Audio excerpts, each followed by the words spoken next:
आप सभी देख रहे हैं सत्र 2 आओ परिवेश बदलें। इसी सत्र के बारे में हम आपको अभी कुछ देर में समझाने वाले हैं। तो चलिए पहले सभा के बारे में देख लेते हैं। मीना सभा में हमें क्या क्या करना होगा। दिन शनिवार 11 मई को मीना मंच में क्या क्या चीज़ें होने वाली हैं, क्या हमारी गतिविधि का नाम रहने वाला है, किस तरीके से हम उसे करने वाले हैं, इस वीडियो में आप सब जानेंगे। और इस वीडियो में हम आपको गतिविधि की बुक के माध्यम से बहुत ही अच्छे से समझाने वाले हैं, इसलिए हमारे साथ अंत तक जुड़े रहिए। जैसे कि आप देख रहे हैं 11 तारीख दिन शनिवार को हमारी गतिविधि का नाम होने वाला है मीना सभा। जी हाँ, अब इसकी विस्तृत जानकारी देख लेते हैं। आओ बदलें परिवेश हमारा टॉपिक होने वाला है। आओ बदलें परिवेश। जी हाँ, आओ परिवेश बदलें। अब प्रगति के पंख सत्र 2 पर यह आधारित होने वाला है। इस जानकारी के बाद हम आपको सत्र 2 में क्या क्या जानकारियां हैं, क्या क्या आपको करना है, वो सभी की सभी जानकारियां बताने वाले हैं। तो सत्र 2 में हमें किस पर काम करना है। सुगमकर्ता एवं मीना मंच के सदस्यों द्वारा समस्त किशोर किशोरियों को समूह में विभाजित कर लिया जाएगा। विद्यालय के शौचालय परिसर तथा अपने घर के शौचालय तथा परिसर को स्वच्छ रखने हेतु स्वच्छता से संबंधित प्रश्नों पर चर्चा की जाएगी। यह सभी कार्य भोजन के बाद 3 घंटे किया जाना है। आप इसको समझ गए। अब हम बात करते हैं सत्र 2 के बारे में, ताकि हम इस गतिविधि को अच्छे से करा पाएं। तो हमारे साथ जुड़े रहिए सत्र 2 के लिए। अब सत्र 2 में सीख लेते हैं हमें क्या क्या करना है। तो आइए आओ परिवेश बदलें, ये हमारा सत्र 2 होने वाला है। सत्र 2 का उद्देश्य क्या क्या है। विद्यालय परिवेश की समग्र स्वच्छता के प्रति किशोर किशोरियों में नैतिक जिम्मेदारी की भावना को विकसित करना। अब इसमें गतिविधि क्या क्या होने वाली है। जी हाँ, भाग 1 में गतिविधि है सोचो और उत्तर दो। सुगमकर्ता के निर्देश क्या हैं। सुगमकर्ता के लिए सुगमकर्ता द्वारा मीना मंच के किशोर किशोरियों को 4 बड़े समूह में विभाजित किया जाएगा और सभी समूह को विद्यालय की स्वच्छता से संबंधित 4 से 5 प्रश्न दिए जाएंगे। समूह बनाने और प्रश्न देने की जिम्मेदारी पावर एंजल की होगी। जैसे कि आप देख रहे हैं, यह हमारा उद्देश्य स्वच्छता से रिलेटेड है, इसलिए ये इतना अच्छा स्वच्छता का एक चित्र आपको दिखाया गया है।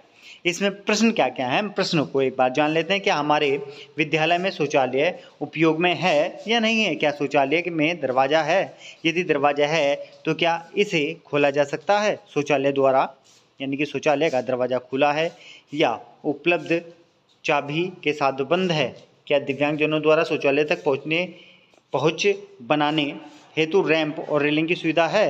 क्या शौचालय उपयोगकर्ता को बाहरी दृश्य से बचाता है। उदाहरण के लिए कोई बड़ा दरार ना हो, दीवार में छोटा छेद ना हो, टूटा हुआ दरवाज़ा ना हो। क्या दरवाज़ा अंदर से बंद होता है। क्या शौचालय का बाउल बरकरार है। क्या शौचालय सीट का छेद पूरी तरह खुला हुआ है। क्या शौचालय में फ्लैशिंग के लिए पानी उपलब्ध है। उदाहरण के लिए पाइप वाला पानी या डिपर मग के साथ पाइप वाला पानी। क्या दीवारें, फर्श और शौचालय मलमूत्र के निशान से मुक्त है। क्या शौचालय के पास हाथ धोने के लिए पानी उपलब्ध है। क्या शौचालय के पास हाथ धोने के लिए साबुन उपलब्ध है। क्या शौचालय में उपयोगकर्ता पैकेज उपलब्ध है।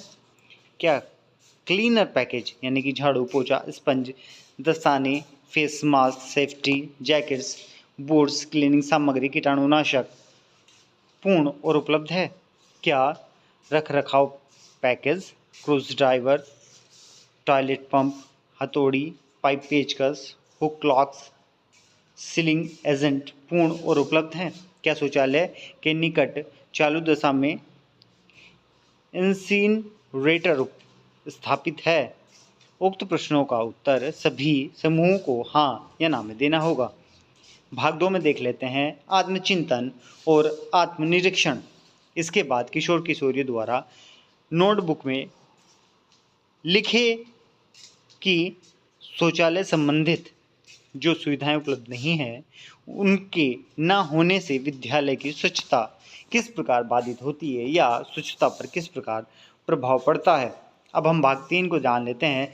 आपसी चर्चा हमें करनी है। सुगमकर्ता किशोरों और किशोरियों से कहे कि नोटबुक में लिखे अपने विचार वे सभी के साथ साझा करें। फिर सुगमकर्ता द्वारा चर्चा के माध्यम से बताया जाए कि स्वच्छता क्यों आवश्यक है, स्वच्छता और शौचालय किस प्रकार आपस में जुड़े हुए हैं और विद्यालय परिवेश को स्वच्छ रखने हेतु किशोर किशोरियाँ किस प्रकार जिम्मेदारी लें।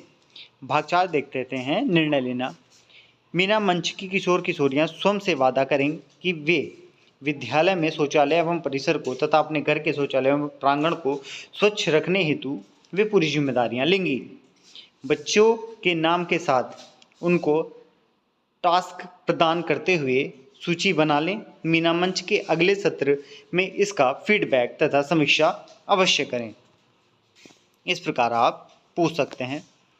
अब भाग 5 है कार्यवाही। जी हाँ, कार्यवाही क्या है। मीना मंच के किशोर किशोरियाँ विद्यालय स्तर पर एक स्वच्छता समिति बनाएंगे जिसके सदस्य हर माह बदलते रहेंगे। इस समिति का कार्य सभी छात्र छात्राओं को विद्यालय की स्वच्छता के प्रति जागरूक करना, पोस्टर, गतिविधि, रोल प्ले इत्यादि करके समय समय पर स्वच्छता कैंपेन चलाना तथा प्रत्येक कक्षा के प्रतिनिधि की सहायता लेते हुए विद्यालय परिसर के हर हिस्से पर निगरानी रखना और उसकी स्वच्छता सुनिश्चित करना होगा। मीना मंच की किशोर किशोरियाँ विद्यालय प्रबंधन समिति की बैठक में समिति के सदस्य को विद्यालय की स्वच्छता से संबंधित मुद्दों पर जागरूक करेंगे और उसमें सुधार हेतु अपनी मांग रखेंगे।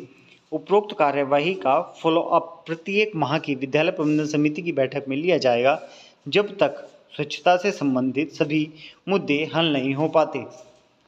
अब देखते हैं पारिवारिक स्तर पर कार्यवाही। पारिवारिक स्तर पर स्वच्छता को जोड़ने के लिए पावर एंजल तथा मीना मंच के सदस्य अपने अपने घर में स्वच्छता की महत्ता को माता पिता के साथ साझा करेंगे और घरों के शौचालय को नियमित रूप से स्वच्छ रखने तथा स्वच्छ रखेंगे। तो इसके लिए परिवार के सभी सदस्यों की जिम्मेदारी सुनिश्चित करेंगे। साथ ही शौचालयों में पानी, साबुन, उपरोक्त मानकों के आधार पर शौचालय के उपयुक्त दरवाजों की मांग करेंगे। किशोर किशोरियाँ परिवार के दिव्यांगजन होने की स्थिति में शौचालय में रेलिंग आदि की व्यवस्था सुनिश्चित करेंगे। अब देख लेते हैं सामुदायिक स्तर पर क्या कार्यवाही की जाएगी। सामुदायिक स्तर पर शौचालय स्वच्छता सुनिश्चित करने हेतु पावर एंजल तथा मीना मंच के सदस्य शिक्षिका की सहायता से समुदाय में प्रभात फेरी निकालेंगे और खुले में शौच न करने की अपेक्षा शौचालय को इस्तेमाल करने तथा उसे स्वच्छ रखने के लिए सामुदायिक जन को प्रेरित करेंगे। स्वच्छ शौचालय स्वस्थ विद्यालय। जी हाँ, इस प्रकार आपका यह सत्र 2 समाप्त होता है। स्वच्छ शौचालय और स्वस्थ विद्यालय। अगर आपको यह पार्ट अच्छा लगा हो तो आप प्लीज़ कमेंट कीजिए और वीडियो को ज़्यादा से ज़्यादा शेयर कीजिए, लाइक कीजिए, क्योंकि आपका लाइक, आपका शेयर और आपका कमेंट हमें मोटिवेट करता है। वीडियो देखने के लिए बहुत बहुत धन्यवाद।